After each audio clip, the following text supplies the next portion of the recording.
having that ability to defend with just your legs is probably one of the most important skills that you're going to have in fencing. Being able to ignore your opponents is going to frustrate them by not giving them an opportunity to draw you out or to learn your blade responses. As we said, overuse of blade drills and blade dependency, it's going to make you very predictable, and it's just going to make it so they can learn your habits. By being able to phase that out of your game, you're going to be able to watch and learn your opponent's tendencies without giving away your own. So by working on some of these actions, especially with the distance, on these counterattack drills, you can choose when to counterattack or not to counterattack. Add that counterattack number one if you feel it's a good time, but also just ignore it. So that way they don't become predictable. If every time you go, you do the same response, eventually they're going to learn that progression, that ladder of skills to be able to use that against you. But if occasionally you completely ignore them but control your distance, they won't know when they can make that blade kick on your counterattack number one or not. Continuing to use that footwork and that dominance, being able to make them fall short will give you a lot of confidence in your game and will allow you to take a little bit more time to pick up your opponent's tendencies and use it against them but not give them your own.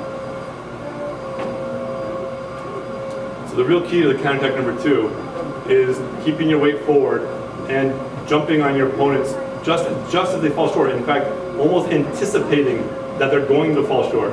So it almost becomes they start their lunge, you get out, figure out where the lunge is going to be, and then start coming back in just as the lunge is finished. So too often I see people are late on their riposte from the counterattack number two. They did a good job getting out, but their weight shifted too far back, they bailed getting out, and now they have no chance to riposte. And so while it's good that you defended yourself with your legs, it's so much better to use your defense into offense and punish your opponent and score. If you're only able to defend, but you're with your legs, but you're forced to launch your own attacks to hit, now you're actually probably playing into your opponent's preferences where they like to wait on defense and draw you out. So being able to punish them on those occasions you made your opponent fall short and you drew them out is actually very, very important. So keep your weight forward, and even though you're retreating quickly, you can still retreat quickly with your weight forward and then lunge right away. So Cody does this very well. We'll demonstrate the counter two a couple more times. Observe how he's got his weight on the front leg, even though he's retreating, and that he starts his lunge just as soon as I've finished my attack, because he knows how far my lunge is going to be. That's part of practicing this drill, is that you can assess distance and actually anticipate where your opponent's distance is going to be, not just where it is now.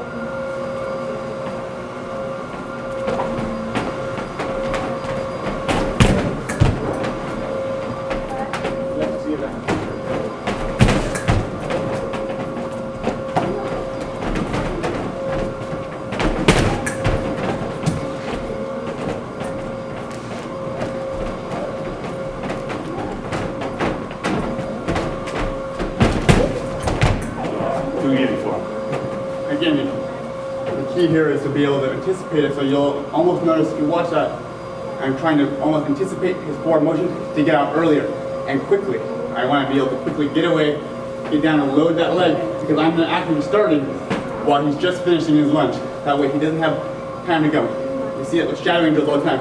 People moving together. I want to be done before he gets done, so I can catch him before he has a chance to move away.